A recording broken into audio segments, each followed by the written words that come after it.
Welcome to the Santa Cruz Coffee Break. If you're watching on YouTube or listening on Apple Podcast, please follow, hit the like button, or any subscribes. It really helps us with the algorithms. Santa Cruz Coffee Break is produced by the Santa Cruz Guitar Players Forum. All opinions are those of the speakers. We invite you to join us on the Santa Cruz Guitar Players Forum at SCGCPF for more fun. Now, let's get on with this installment of Santa Cruz Coffee Break. We'd like to welcome you to the 60th edition, number 60, Tad. Number 60. We never thought we'd get this far. And thank you, COVID, for really letting us dig in and do it. One of the blessings of it. But today we have a really unbelievable opportunity. Brandon Adams has introduced us to Josh Martin, and this guy's a rocket ship. We're really excited to have him here. So welcome in, Josh. And thanks, guys. Thank you.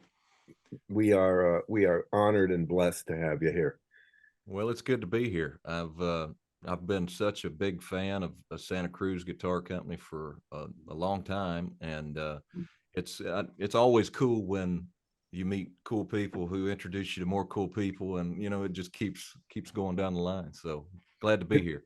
It's the best way, it really is. We want to make sure that we get your story out, and we're really honored that you'd share it with us. Yeah. So we're in a guitar room there, and we're somewhere out of Nashville. I see a tape machine in the background. Yeah, I'm actually currently in East Kentucky, where my homestead is, and I do have an old.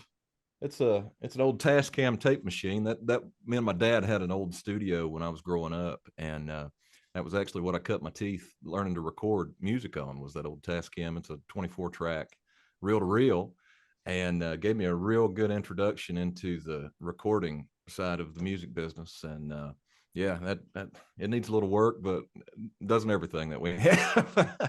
Where in Eastern Kentucky? That was a big question for me. I saw Appalachia, and I have a lot of connection down there, and it's a real special part of the country.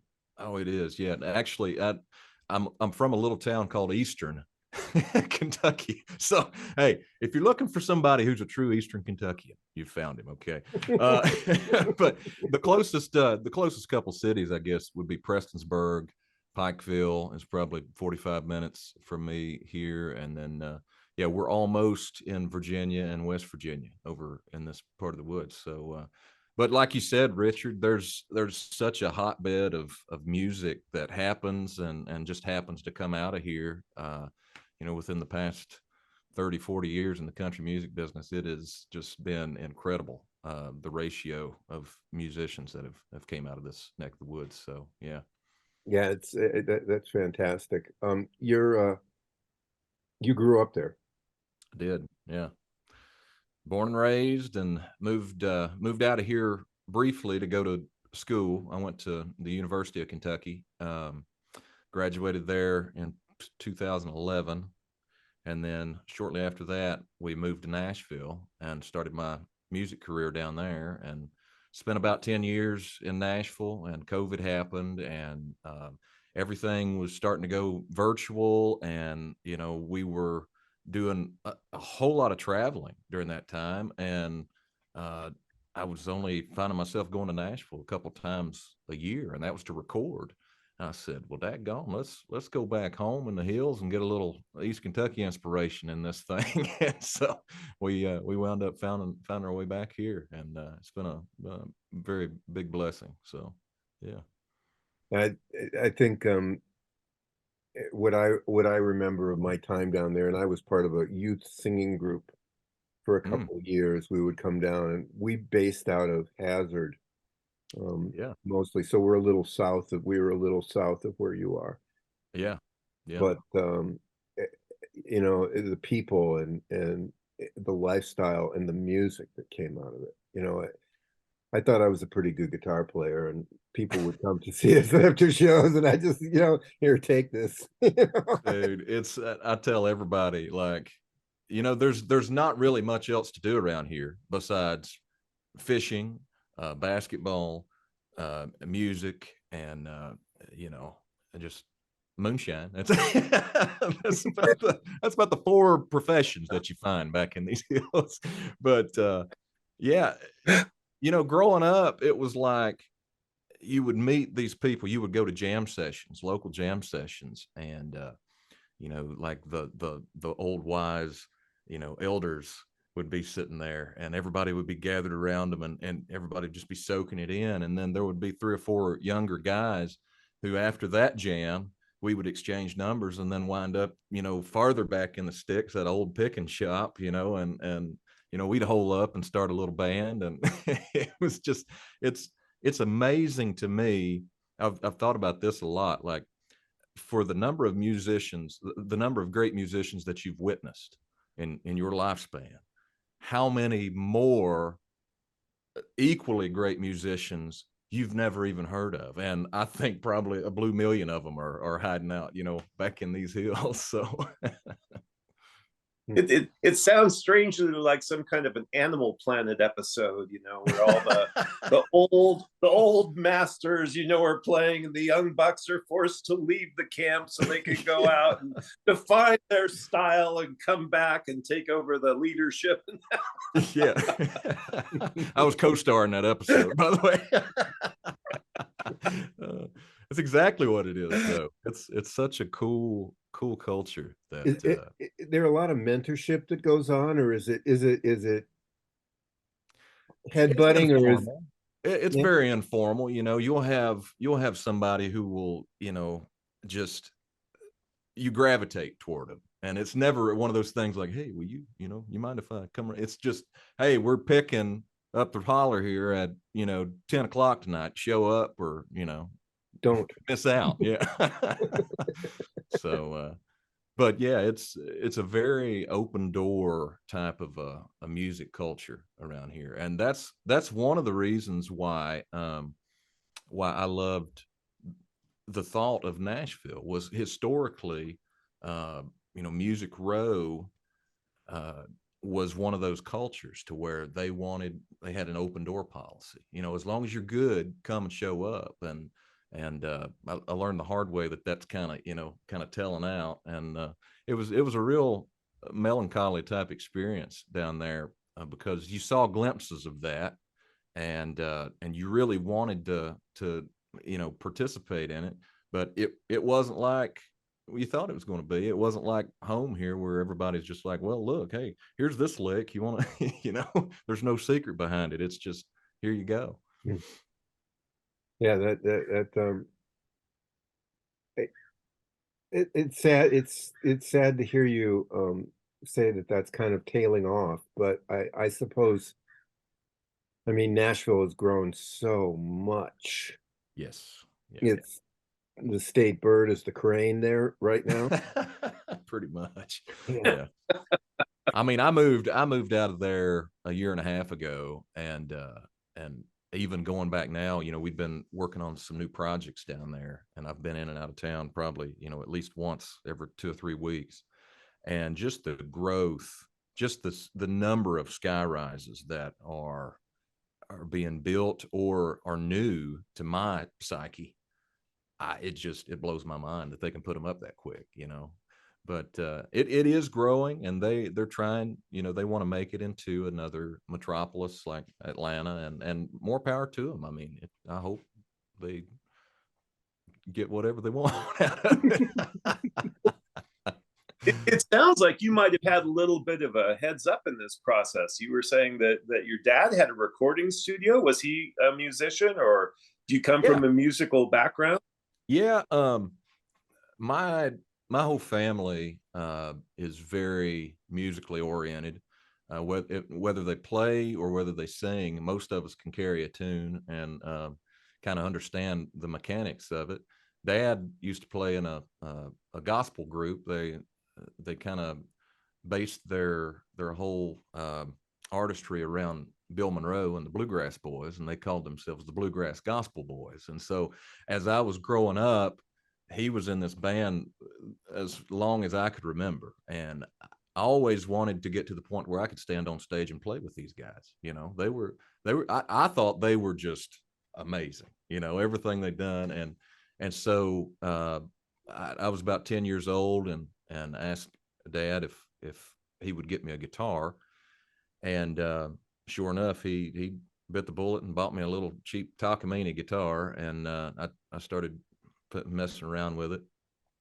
And I got good enough to where I could stand next to him. And then I just kept on going and kept on. And within a year, he was telling me, he said, man, I don't know if you've heard of this guy yet, but his name's Tony Rice. And son, if you can learn to play about like Tony Rice, then I'll buy you a Martin. I said, well, I really want a Martin. So, okay, challenge accepted, Pops. And so speaking of homespun tapes earlier, Tony had such an incredible, archive of stuff there. And just so happened one of Dad's bandmates had the tape that, showed how to play all the Cold on the Shoulder record and stuff like that. And I got a hold of that. And you talk about a deep dive. I dove head first into the biggest, I think probably the deepest rabbit hole I've ever dove into when it comes to music. And there was just something so natural about the playing of Tony and how I kind of processed music. And it was just like an instant lightning bolt that jolted through me. And so, probably 2 or 3 months I was playing Mule Skinner blues, and me and Dad was going down to Ashland, Kentucky, and he was buying me a Martin. So I try to do things right when I do. It's it's great to hear that about Tony.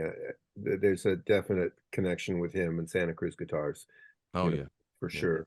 And he and Richard were very close on a whole different level. Yeah, just a whole different level. And it's great to see him.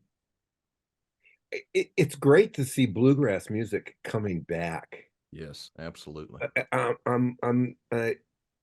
know that this might be a little out of place, but I'm following Billy Strings. Yeah, he's tearing it up, dude.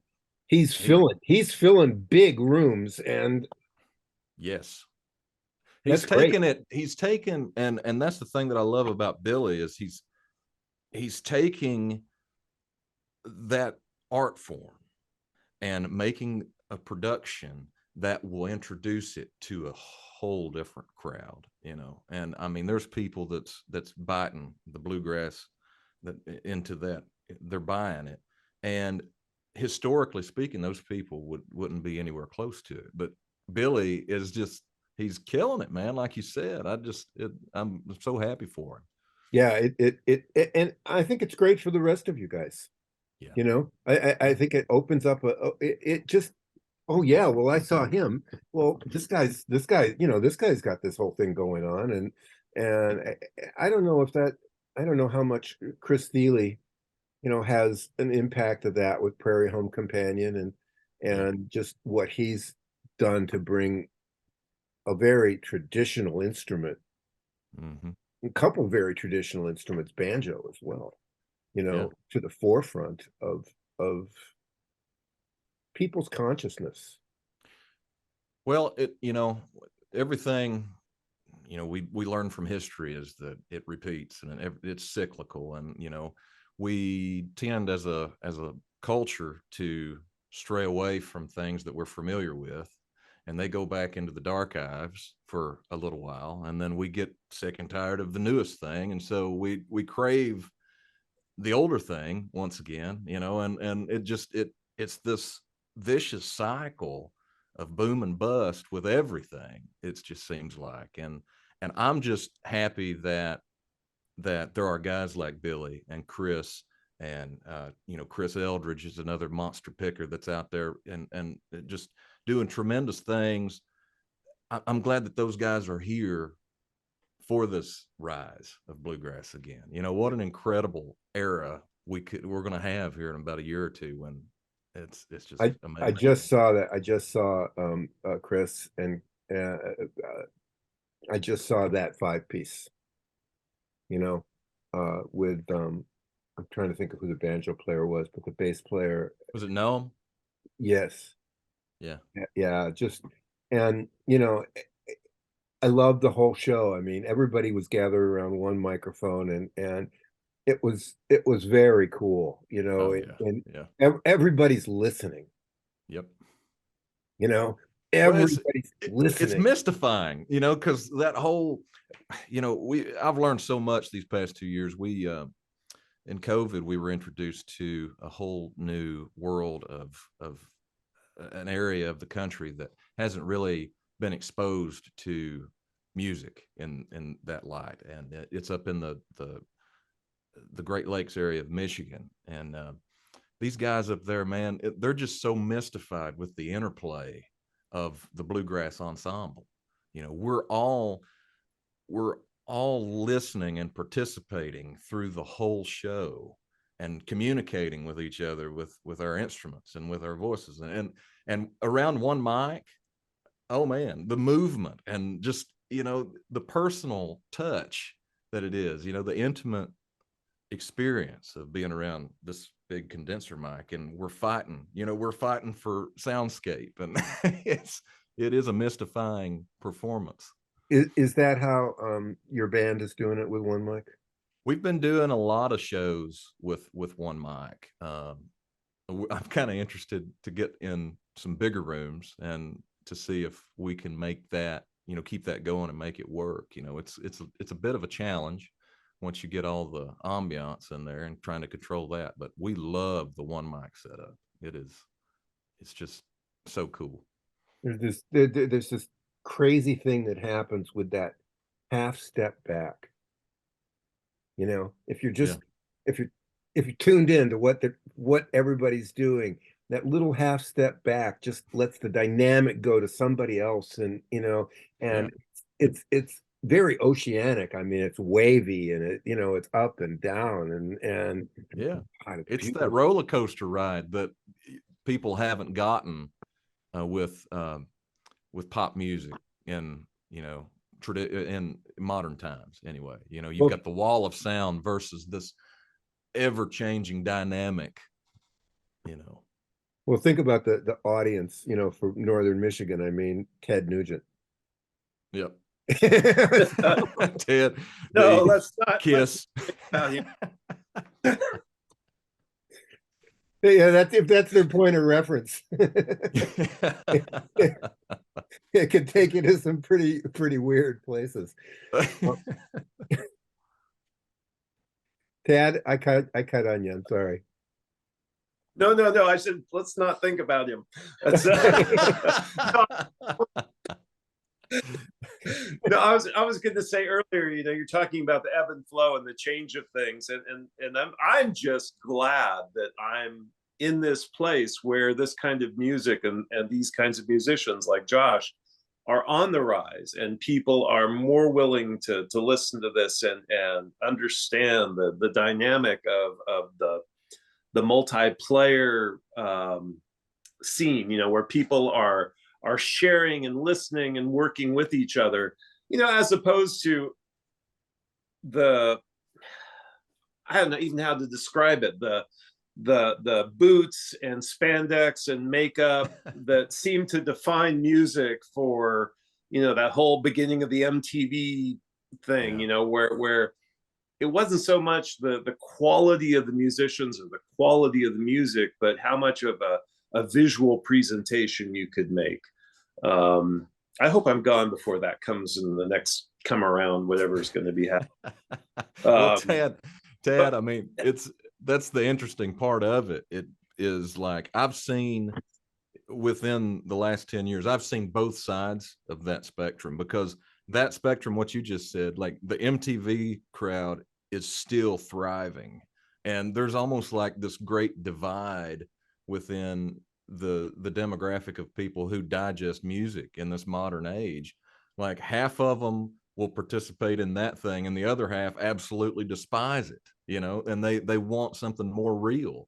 And so it's such a weird, I mean, it's cool. It's a great time, and and there's a lot of exploration happening right now when it comes to music and stuff, but it's bizarre what people can latch onto sometimes.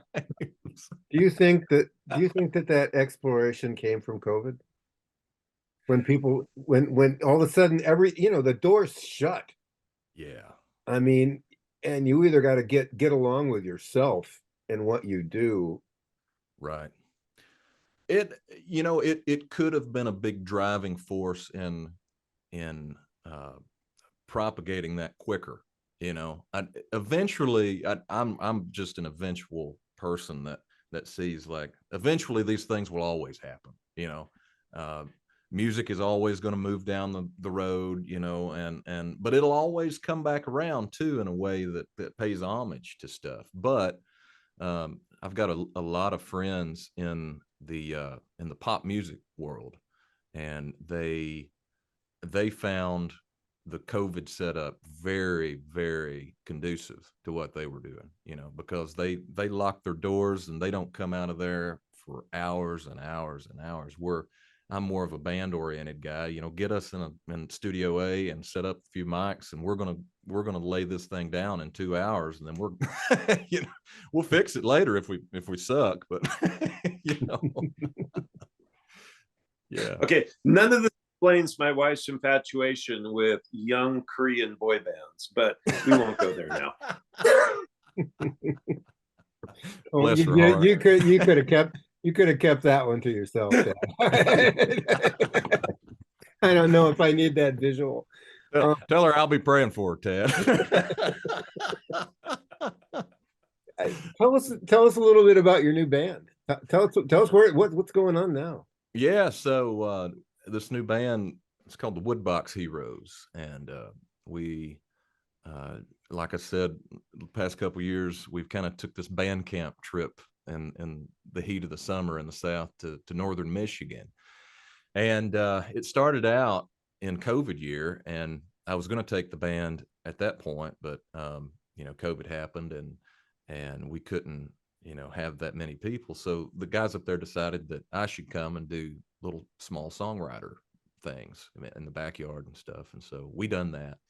The next year, I must have done something cool, because they asked me back and wanted to know if I could bring a couple people with me. And I said, yeah, I got a few guys up my sleeve, and so I called all my buds with Janae Fleener, CMA Musician of the Year 4-time, and another monster player, guitarist Seth Taylor.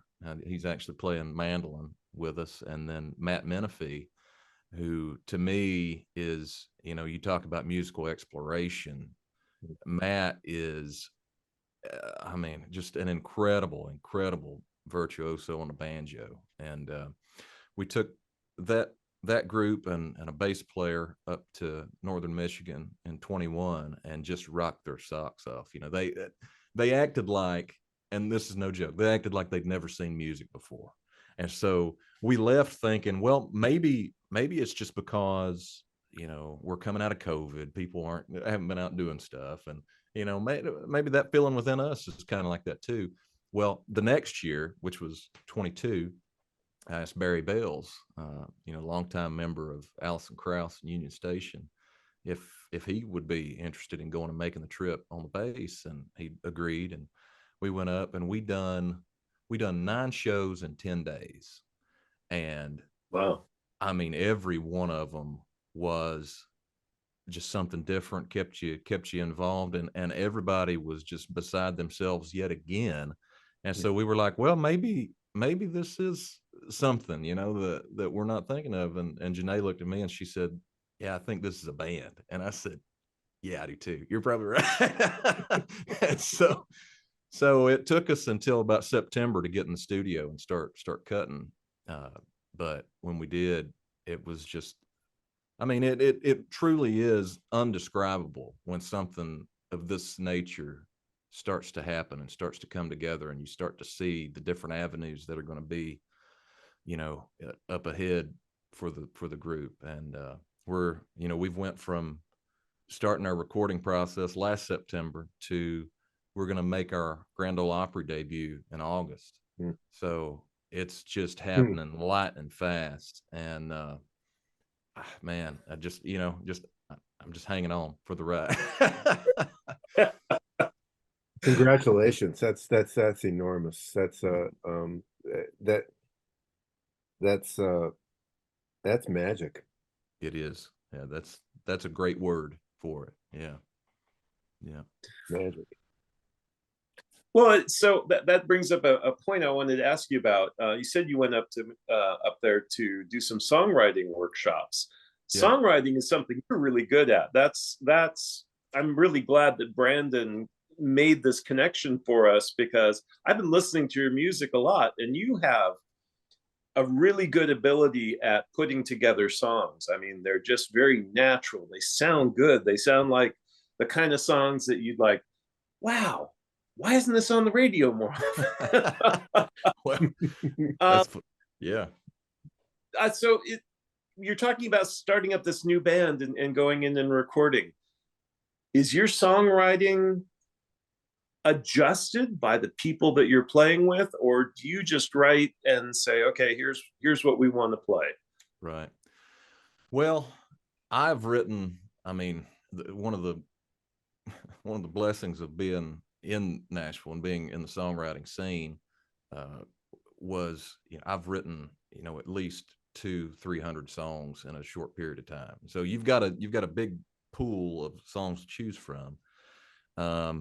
But the ironic thing is that most of these songs we're cutting for the Woodbox Heroes have come within the past 2 years. And so yeah, I kind of do all that work in my solemn space, and by myself, and if it happens to be something that somebody else wants to record, or something that I'm looking to record or whatever, then even better. But it's more of a explorative, kind of the way that I process things that are happening in the world. I try to make sense out of things with putting my pen to paper, and trying to tell those stories, and just explore that stuff through my songs. And it a few of them just happened to work for this project. So and Janae Flanner, she's a great songwriter as well. And for this project, we're kind of going 50-50 with some of the stuff. She's doing some singing, and yeah. But gosh, what a great community if you get to meet the right people in Nashville, and get to spend time with those songwriters. Talking about my other experience here in the hills with learning how to play guitar and music, that craft of songwriting, it's got a lot of giants that we're standing on their shoulders, Yeah. and when you can dive in and sit one-on-one with one of those giants and just have a conversation with them. Not even, I mean, when I'm sitting in a room with one of those guys, we rarely even get to write, because I'm just so curious about their process, and just how they got there, and how they do their thing. And that's a big part of the music that I make, is all those guys that have done wonderful things, in the past. That's great. That's really great. I think that 5% inspiration and 95% perspiration, but but it really does come from those ideas, come from that inner sharing and things like that. I'm a filmmaker, and it's I would much rather sit with a legend than never take out a camera, Yeah. you know, and just listen to what he has to say, because that's firsthand knowledge. I mean, that's how knowledge is passed down. I mean, Yeah. we can all go to YouTube, and we can all take the seminar, and I can wait 11 minutes for this guy to explain how my slice is going to stop. If I just buy his, if I just buy his program that he sold, oh, it's only $47. I wish you would have Yeah. told me at the beginning. I would have bought it right up front. I wouldn't have wasted 10 minutes listening to you. But that interplay, and just if they're willing to share. Yeah. You That's the biggest thing is, and I've been lucky enough to have these guys as good friends, and just getting to know them on a personal level. It's kind of like what, the old thing is, somebody hears a awesome sounding guitar, and they go, man, that guitar sounds good, and then the master guitarist sitting there hears them, and he says, here, you play it. And the guy grabs a hold of it, and he's kind of disappointed with how it sounds when he's playing it. And then he reaches it back, and the guy starts playing again. He's like, wait a minute, what's going on here? know? It's so much of, it's like going back to Tony, like the Clarence White, guitar, the antique. I've heard so many accounts of people getting their hands on that guitar, and they're left with that feeling, well, that didn't sound like Tony, and that's just that's the magic of it, is that an object or a song or whatever, if two songwriters were to have the same idea, the same hook, the same, subject matter of what they're going to write about and what they want to write about, you separate those two, and they're going to come back with two completely different songs that might share some of the same ideas and nuances, but it's not going to be the same song, because it's two individuals trying to do, the same thing. And that's the beauty of music. Right.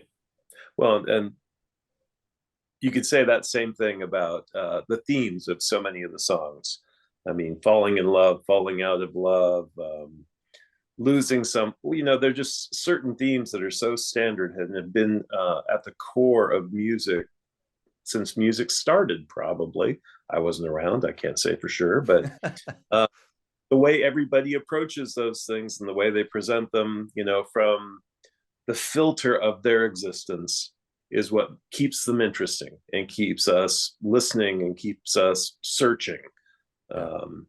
So yeah, I'd heard a saying too that, how you play a standard structure, if you're reached an instrument and you play a standard 1-4-5 song, 1-4-5 being Nashville numbers, that's just how I compute the stuff. But the way that you play that is genre, and you might have a different genre and that's where you get all these different subgenres. Yeah, howdy, buddy. She's right there. He sounded like a big guy. Yeah, there's two of them. The puppy will come stick its face in here in a second, and wow, you won't believe it. Sorry about that. No, it's fine. I looked behind me. I was like, go out there. That I'm really this is weird, but I'm completely into the Marty Stewart show right now. Oh well. It's on RFD, but his paying it forward and his commitment to bring on these great songwriters and these great things, and you're watching him when he's standing next to this guy, and he's in awe.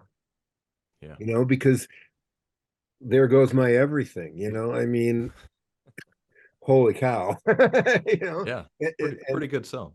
Yeah, pretty good song, and a few people recorded it, and I think it made a little money, but we don't see that in any other music, I think, but country. You know, we certainly don't see it in pop, and we certainly don't see it in we see it a little bit in rock and roll, Yeah. but Yeah. not so much. It seems like a lot of greed and lost youth, you know. Well, and that's what I was kind of hinting at earlier, when I said that I moved to Nashville. I moved to Nashville because I'd heard all these, great romance stories about, how these people met so and so and they wound up writing that song and whatever. And I think, with the country music and all the genres under the umbrella of country music, bluegrass is like that, and folk, um, you do have that camaraderie, and I guess, it's kind of like the Eagles had a little bit of that back when they were living in California, and Jackson Brown was downstairs, or however those stories went. They had their crew, and they knew that they loved being in the same room, and loved hanging out, and they just so happened to love working together too. And that's kind of how old Nashville operated. It wasn't as much as appointment, writing or whatever as it is now. Um, and that's how this band is kind of coming about. I think the coolest thing about this band is that we genuinely love making music together. But on top of that, we love just hanging out, and so when you do that, you kind of get to experience all these little magical moments, through that process. And it's just like, oh wait, you just said something really cool. Let's put this, let's write this song. It's off to the races. That's great. That's really great to hear. I have some familiarity with some pretty big rock bands, and it's 6 different buses. Oh my gosh, You that's know, expensive. well, yeah, well, one for each band member, plus then would they, 3 more for the crew. But the show's over and they're on the bus by themselves. Yeah, And that's that. I know that there's a camaraderie in sharing a life, not just a stage. right. You Yeah. know, Mhm. sharing that life, and mutually shared experiences, I guess, with individual input. Yeah, I don't know any other way to say that. real Uh, life. uh, Real life, yes. Yeah, let's geek a little bit on gear. let's do it. Yeah. Gear geek. Yeah, gear's a gear, Dun gear, dun dun. yeah, gear's an acoustic guitar, huh? Yeah, right. You talking about tuners? Is that what you're Yeah, talking yeah. about? 56-degree wedges. Um, uh, is that all you play is acoustic? No, no. Okay. I've got a whole arsenal of electrics, and I got a couple banjos laying around and a couple mandolins. I do a little bit of everything. Being a studio rat, but acoustic is where I feel most at home. You know, Mhm. and so I gravitate toward it more than I do the others. Yeah, no, I heard one of your videos where I think you're playing a Telecaster, um, and you handle that pretty damn nicely. Well, thank you, Ted. Telecaster is basically acoustic with pickups. It's like just a little more twang, but it's a stick. So I'm reading a great book right now called The Birth of Loud, wow, and it's a comparison between Les Paul, Leo Fender, and Paul Bigsby, and wow, how literally fantastic read. mm, Fantastic read. It talks about the philosophies behind it all, and Leo just wanted to bolt shit together, and Gibson wanted to make this really elegant guitar and everything, and all of a sudden they make the Les Paul and it sells like it doesn't sell, yeah, and in the meantime Leo's buying a yacht every year. It's because Fender went wilder than his dreams, and he had no concept. He had no concept of it. All he wanted to do was take it to country swing players. Well, and it's the right weight is the other thing. It doesn't weigh you down for a 4-hour set. Yeah. But Get your back. oh man, it's like watching a banjo guy after he's been playing for 40 years, like JD Crow. He's just kind of hunched over and all grouchy and rah, whatever. It's like no wonder that thing weighs 100 pounds that you're lugging around. That's the natural position. Just put my arm so I can play. Just fix it like that. Okay. It really, really, really music. What an amazing gift. Yeah. That costs nothing and we can all share it. Yeah, for sure. I guess it's part of my raising here in East Kentucky. It's so much more than just a reason to get together and drink beer and dance and whatever. It really I think the way we look at music around here is the way that music has been historically. It's a spiritual experience when you're doing music. You write these songs that are going to last so much longer than you're going to last. We've all got an expiration, but the music and the art that we can make while we're here, it has an opportunity to live on and to tell our story, to tell firsthand stories of what we were going through and how we felt. And a whole lot better and more, at least a whole lot more interesting than a historical book could do it, with just list the facts. We're putting melodies and cool little sig licks and stuff throughout it to keep you there with us. And yeah, it's such a amazing, and you're making it up. Yeah, you're making it up. Yeah. So that's the beauty of the songwriter's perspective and what you bring to the whole thing. I just know when I get together and play with my friends, we're just trying to stay on the par with the beer drinking and dancing. So and not knocking that. I mean, hey, we've done our fair share of that too. All right. So if somebody doesn't sell beer, they don't call us to come back and play. So that's great. We know you're an SCGC. You've been playing these strings a little bit. Oh man, yeah. What do you think? Well, it's like I was telling Mr. Hoover. These strings they're doing something for my guitars that I can't even hardly. I'm not smart enough to describe what they're doing to my guitars, but I know that for some reason that top is producing a clearer sound and it's wow. Yeah. I've got a little classical experience. When I was in high school, my high school music instructor, he was a guitar professor, and he was very classically trained and oriented, and we used tension-based strings on a classical, and these fine, he had a $20,000, Spanish classical kind of, I guess it was a flamenco guitar, but you would buy strings based on the tension of the string, not the gauge.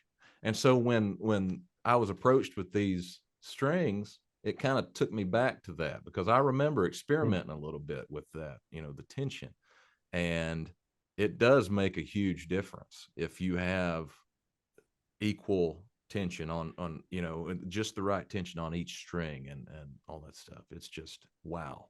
Kudos to you guys for getting something like that on the market. Yeah, there's so much science. I mean, Rick Bartow was the other developer, and there's so much science involved in it. Yeah. And you know, as Richard becomes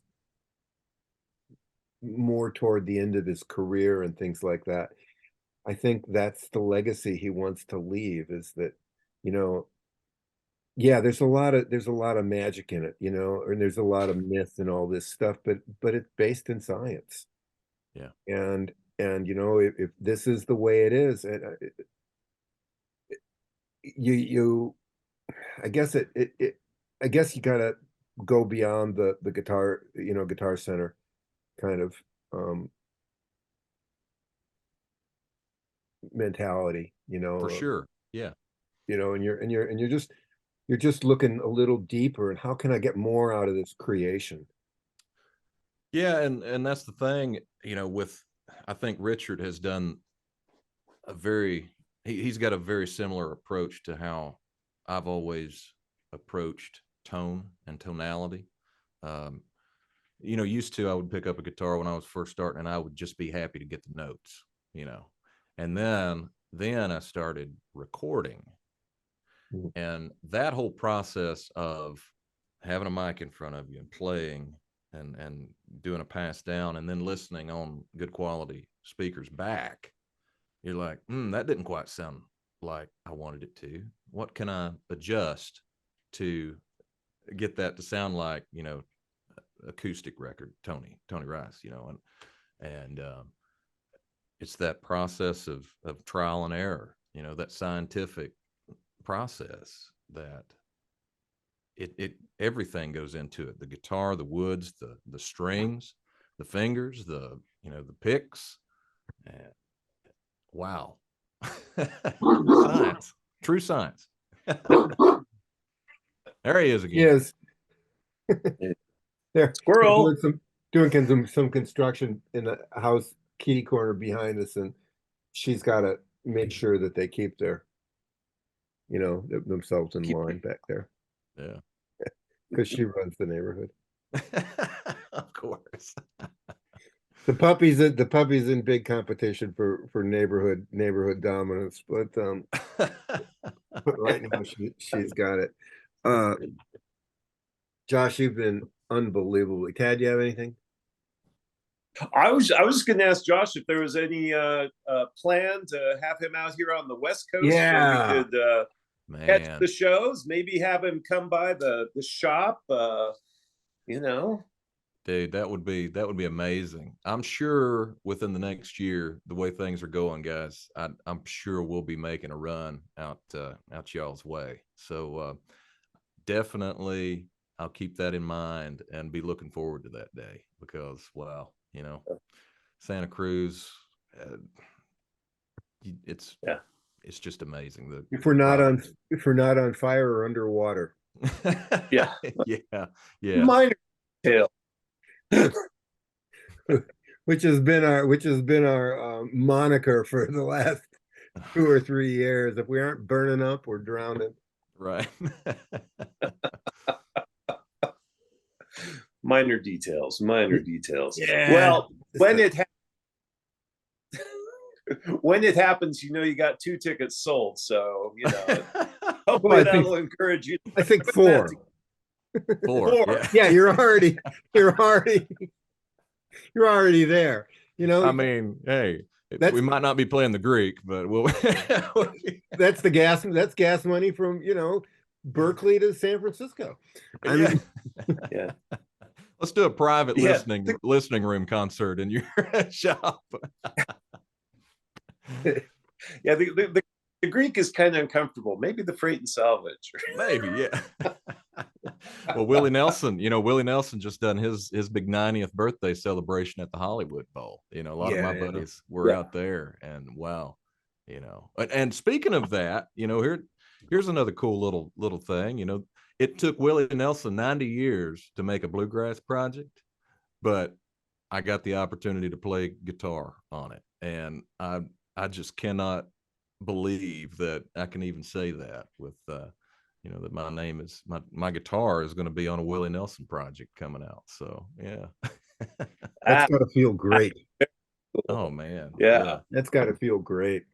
It was a very cool experience. We had me and Barry and Ron Block and Dan Tominski done a little bit. Seth played a little mandolin, and then Rob Ikes was playing dobro.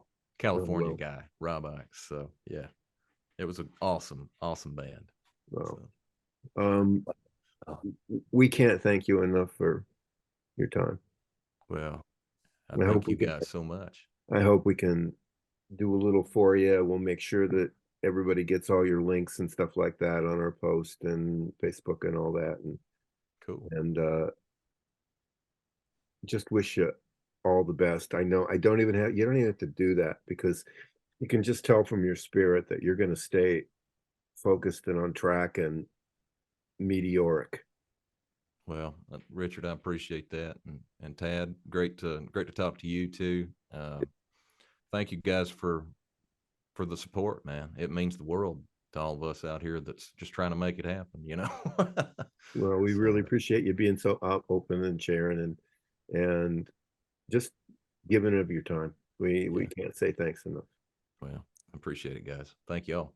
So I hope it's not raining out there. It looks like the East Coast is getting pretty pounded. Dude, it's been some weird weather so far. Like it's been the mildest intro to summer that we've ever experienced. And there's just been like wave after wave of kind of like a tropical type pattern that's been hammering down on us. So yeah. We haven't seen the sun since March. Oh no. Y'all need to go to the tanning bed or something. Yeah. I had a very famous surfer look at me and he said, "You have the whitest skin of any human being I've ever known." Yeah. Well, I don't live on the North Shore and I don't spend my life in the water, Kelly. Right. Can't explain it. Thank you so much, and we can't wait to share. Yeah. Well, let me know if I can ever do anything, or if the band can ever do anything for you. Yeah, guys. we'd love to talk, and it's we love this hookup from Brandon. I saw that he didn't win Saturday night, but the Emmy, yeah. Yeah, gee, my first year show got nominated for an Emmy. Shucks. Yeah, too bad. I'm really feeling bad on that one. Dude, he is a class act. Really, it's not very seldom, or it's very seldom that you can just stumble on something like Brandon's doing right now. And he's got a great idea, and I think it's going to be very successful for him. So yeah, I do too. Yeah. We talked to him right before it got started, and then we just spoke to him recently, and it's really going along. So go have yourself a Kentucky afternoon. All right, guys. Thank you all so much. And thank you. We'll talk to you soon. Look, it's still recording. Okay, take care. Hey. Bye-bye. Bye. We hope you enjoyed this installment of the Santa Cruz Coffee Break. For more music-related fun, please join the Santa Cruz Guitar Players Forum at SCGCPF or SantaCruzGuitarPlayers.com. If you have any questions or possible podcast topics, please contact us. If you have a product or service that you feel would be of value to our listeners, please consider adding your support and keeping the coffee pot on. Contact us for more information. We ask that you hit the like, follow, bell, or bookmark buttons so we can keep you informed of upcoming podcast episodes. We hope you enjoyed Santa Cruz Coffee Break. Now it's time to go play your guitar.